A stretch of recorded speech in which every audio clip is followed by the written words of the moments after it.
Hi, I'm Daniel Lucas, and welcome to Book 101 Review. Book 101 is all about the books that I read for the last 40 years. And today I have my special guest. He's a trusted guide in changing landscapes, specializing in human and organizational behavior, none other than Miss Jen O'Ryan. Hi, thank you so much for having me. I'm so excited to be here. Welcome to Book 101, Miss Jan, and can you please introduce more about yourself? Yes, so I am an organizational consultant. I specialize in helping organizations recover from huge restructuring, layoffs, things like that, and help them introduce elements of psychological safety into their workplace to make it more welcoming and inclusive. My background is primarily in tech. So I've spent the first 20 years of my career working with Fortune 100 companies and a few small but mighty startups. And that really shaped the lens through which I help organizations and the humans within those organizations navigate themselves through lasting change. Miss Jan O'Ryan, thank you so much for sharing your knowledge and wisdom to the world. Thank you so much. So today, let's talk about the resistance of the psychology of resistance and science of sustainable change. How the brain, sorry, go ahead. How do our brains ancient survival mechanisms like the threat response actively sabotage modern attempts or our intentional change?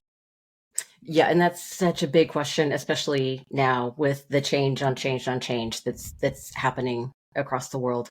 So as human beings, we develop stories around the fine points of information that we get based on how we've incorporated those and interacted with those entities in our past. So basically, what I will do is because of my lived experience, I will see something and immediately begin to develop a story around that.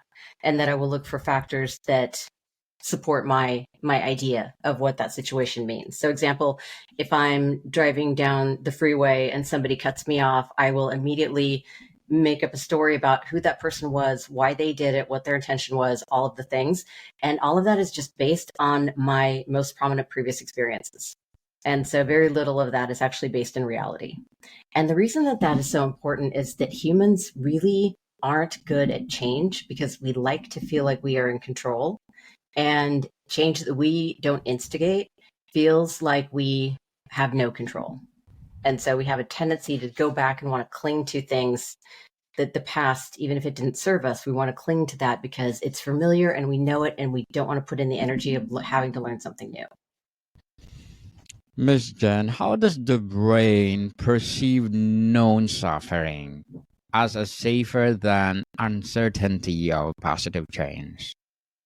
Well, a lot of that has to do with our experiences in early to middle childhood. That really shapes the amount of resiliency that we have and our capacity to incorporate change and navigate that. It's not to say that that is the only factor, but it really does shape and influence the amount of support, both from our caregivers and humans around us, and the amount of experiences that we can have and exploration that we can do that is safe enough for us to learn that yes, we can try new things and we're not going to be punished or subjected to harm or fear or things like that for exploring that kind of thing safely. And so in a sense, it is, as strange as it seems, it can be easier to accept something that doesn't work or is causing us damage and harm because we feel like we don't have the capacity to do something new, and that something new might be worse. And at least we know what it is that we're suffering with. And then there, if it's profound like trauma-based suffering, that is an entirely different conversation. That's an entirely different brain behavior wiring. And so if right now we're talking about suffering in sense of like a toxic work environment or situations like that that don't reach that level of trauma. Miss Jen, can you explain how the psychological pain of losing $100 feels roughly twice as a powerful the pleasure of gaining $100 and how this fuel resistance? Oh yeah, that's a conundrum, right? I mean, we perpetuate that loss and we internalize that loss more than we internalize winning or gaining. So, and this is a generalization, right? Your actual mileage may vary, but we're able to generalize to a sense because of the research out there. And if we lose $100, that brings up all these feelings of I'm inadequate, I'm not careful, I am, I'm basically, I brought this on myself somehow. Mm, And so we look for all these internal cues that we can shame ourselves for the loss of the $100, especially if it's something that has happened to us before. So if I lost $100 and then 6 months later somehow lost another $100, now that perpetuates and it compounds that shame and internalized dialogue that I'm going to have around that. Where gaining or winning, for the most part, we attribute that to some kind of fortune or luck. We don't take that as an innate personal trait or characteristic. And so it's interesting how we're able to navigate that. Like if you think about our internal critic tends to have a louder voice than our internal advocate, our internal champion, who's telling us to go out and try new things and explore. And if we fail, that's okay. That's not a comment on who we are. That is just part of the process of learning and growing and exploring. And I think it also factors in heavily when we're talking about taking in new information. So if I encounter somebody that I am not familiar with, um, I will bring my story to the table without considering this person is also bringing their story to the table. Like you and I are having a conversation right now, and we're both experiencing it in the same way, but also very differently based on every other thing that's ever happened to us. And so I think that taps into a lot of how we are able to navigate our own resistance to change, as well as working in a group where there are different levels of resistance to change. when does pursuing change, quitting smoking or career shift, feel like an attack on our core sense of self, triggering deep resistance? Mm. I think that's more closely tied to what we're more sensitive towards. So, for example, if I go into something knowing, hey, if it doesn't work out, it doesn't work out. I have other options. Then that is going to make it easier for me to bounce back and recover from that. If you're talking about something like an unexpected layoff, that is going to be dramatically more impactful because that is going to threaten not only my financial security, my future security, the people around me that depend on me, but it's also going to tap into maybe that job was my entire sense of self. That was my identity. That's who I was in the world. And now it opens up all these unknowns. And unknowns are scarier than knowns by far because our imaginations have this amazing capacity to build out worst case scenarios.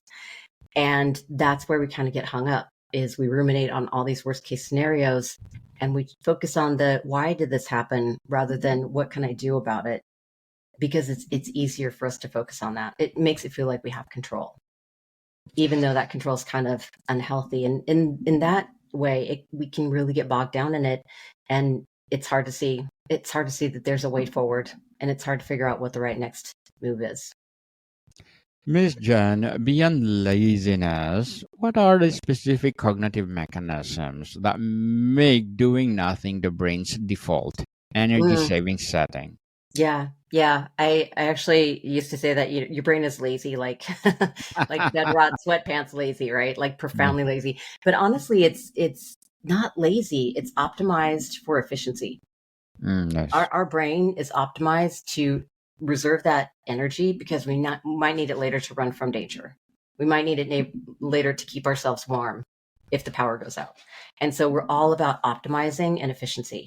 The downside is that as humans, we're so complex that we can't be efficiency by just running at a baseline. And so it's that first itch of frustration or that first itch of uncertainty where we start to build excuses or reasons why we can't move, why we can't take that next move. And so, for example, if I was thinking about leaving a job because I'm in a toxic workplace, then I'm like, I have to leave. This is not good for me. I'm going to leave. And then I would go think about, well, now I have to update my resume. Well, now I have to interview again. Well, now I have to, and all these different things we think about, and our brain becomes overwhelmed and we shut down. And then we start to build rationality around why did we shut down? Because we can't say, I didn't shut down because I was afraid and overwhelmed. We start to shut down and say, well, it's not that bad.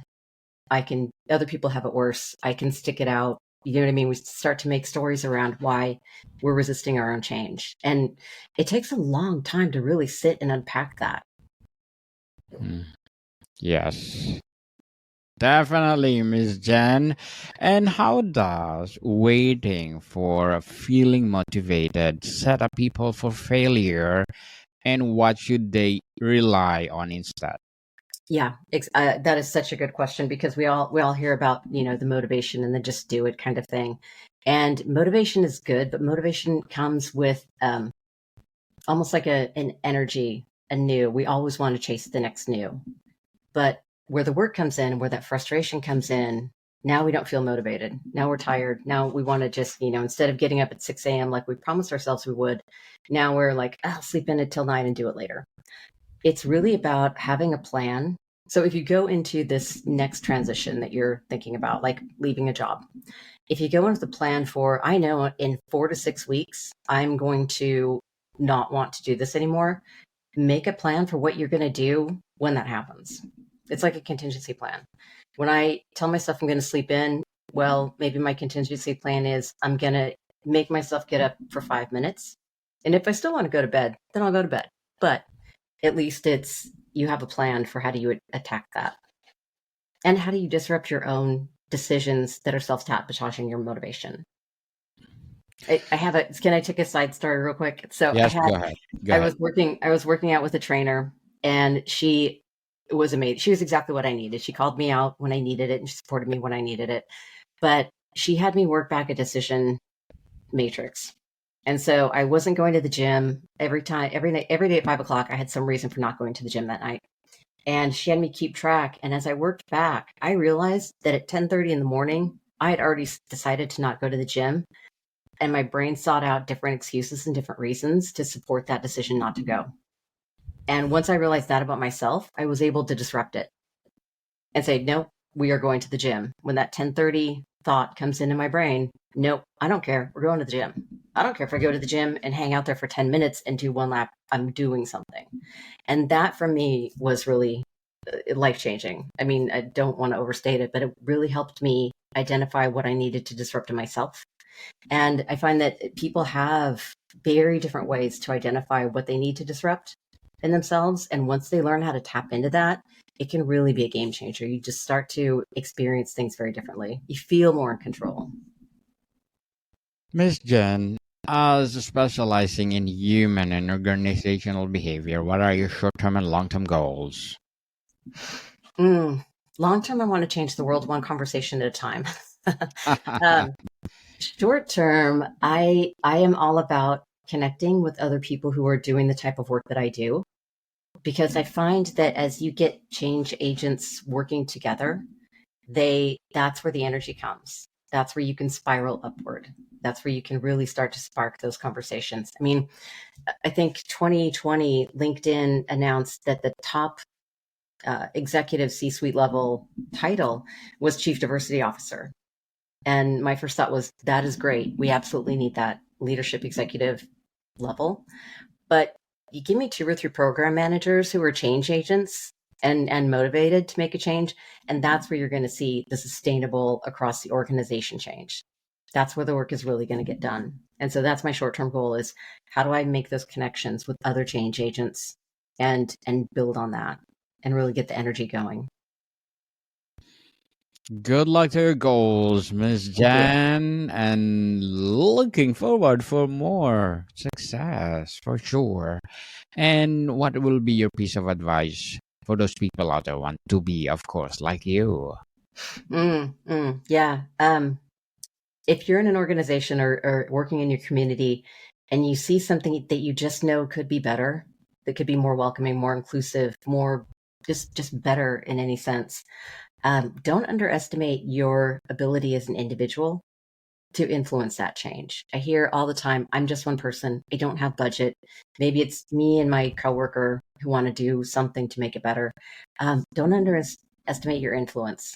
I've seen a single recruiter change how an entire enterprise does their recruiting because they were just persistent and they chose the different paths to try and implement that change. The other side of it is, and I'm going to paraphrase poorly a quote from Million Dollar Baby, that movie, Hilary Swank, the boxing movie, where they said boxing is a natural because sometimes to throw a punch, you have to take a step back. But you step too far back and you aren't fighting anymore. And so there's a time and a balance to make sure that you're not getting to that point of overwhelm or burnout or despair, and know when to bring yourself back and surround yourself with other change agents who can help you get back to that grounded space. Well, thank you for that advice, Miss Jan. And can you please recommend a book or books that influence your journey? Yes, absolutely. I am a total book geek. So the two that came to mind initially were, well, they're both Malcolm Gladwell, but Tipping Point and Blink. And for me, that I think it was the author's style and the different ways that he used to incorporate examples. It really shifted my understanding of small, meaningful change. It doesn't have to be this huge revolution. It's that small change that is meaningful that moves in a direction of a longer term goal. So if I wanted to change the world, I would start by outlining, working backwards and then figure out, okay, what can I do in the next 2 weeks, 30 days, 5 years, and how does that lead to that ultimate goal? And is what I'm focusing on, moving towards that goal. So those are the two books that really changed it for me. Thank you for that recommended book, Miss Jan. And why does intellectual understanding of why to change rarely translate into sustained action on its Mm. own? That's a powerful thing to identify, especially if you're working with a group, because you have to get that journey of that shared understanding of why. Because when things get hard, and when you wake up and you don't want to go to the gym, or you don't want to think about updating your resume, when you don't want to take the next move, that why is going to fuel you. It may not get you moving in that moment, but that constant reflection on why it is you're doing it, and the deep why, right? The deep, deep why. Not just because you want to make more money, which maybe that's the goal, but why do you want to make more money? Like having a very grounding understanding of why you're doing it is what's going to keep you going. And that's also going to help you identify who are your partners, who can you collaborate with, who can introduce you to other people, who can get you the work that supports your why. How can we deliberately reduce friction for a good habits to increase friction for bad one in practical everyday ways? Mm, yeah. Yeah. Reducing friction, you don't want to have no friction. I always feel like if you have no friction, basically you're just sliding out across the abyss. You want to have some friction, but you want to have enough friction that you're making the right choices and you're making the right moves. Um, but reducing friction and making it easier for you to do what it is you set out to do. And so for me, it's having a plan at the beginning of the week and at the beginning of the day and at the beginning of the quarter that all move in the same direction. So it's finding out what is it for you that gets you out of your own way. And then for the habits that you want to break, the habits that you need to reel back, find something that disrupts you in that moment. So like I used to have a really bad habit of saying guys and dude. I mean, I'm from the West Coast. It just is. And I didn't want to use those words anymore. I wanted to be more inclusive in my language. And so for me, every time I went to say dudes, I would make myself say something like rock stars. And it sounds silly, but it highlighted to me how much I was using these default words without even giving it a moment's notice, without even considering it. And so having a way to disrupt that really gave me some distance. It made me think and be intentional about, do I want to sit down with my friends at brunch and say, hey, dudes, or hey, my guy, because I will, because they know me and that's who we are? Or do I want to be a little bit more intentional when I'm speaking to an entire group of humans that I just want to have them show up and have space for them to be themselves? And so, yeah, whenever you can find something to throw some tax down in front of your habits that you want to get rid of, that is really helpful in the day to day. Miss Jen, I want to be a rock star. Okay. They wrote a whole song about it. I think everybody. So before we wrap up our discussion for today, Miss Jen, I'm inviting you to please to listen to my other podcast, people. My other podcast, because my abstract essay is already in fifth season, abstract poetry in second season, and my book 101 review in fifth season too. Comedy 101 in second season, and my food 101 on fifth season as well. Geography 101 in fourth season, and my baby podcast Law 101 and Mental Health 101. Love Letters in third season, and my movie 101 review and music 101 in fourth season, and science 101 and sex 101 in its first season. Please listen to them wherever you listen your podcast. Miss Jen, what evidence or understanding gives you genuine hope that humans can get significantly better at change? Mm. I have been fortunate enough to be able to travel around the country and around the world, and I am a firm believer. I think of myself as a pragmatic optimist. So I am ultimately optimistic, but it's in a very pragmatic. Humans are going to human. It's not going to be easy. We're not all ever going to get along. Some people are just resistant to change for myriad reasons. But consistently, I have found that we have more in common than we don't. And Yes. so it's approaching each other with that, with human respect and dignity, making space for the other person's story, call ourselves out when we are making up narratives based on what we believe and what we feel, and applying all of these other attributes to people that we may never have met. That gives me hope. It's in the micros, in the day to day interactions that we have our power. Yes, people. Remember, you don't have to be perfect, but you don't have to start. Oh, nice code. Miss Jen, can you expound this before we say goodbye? Absolutely, yes. In the work that I've done with both executives and entry level, mid level employees, there's always this fear of doing it wrong, saying it wrong, and we just need to lean into the fact that we are going to get it wrong. I screw things up all the time. We're humans, we're messy, it's going to happen.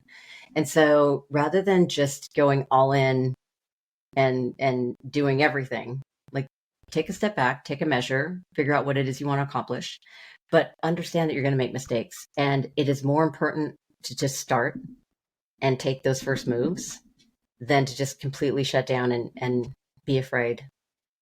So yeah, that's always my thing. But you do have to start.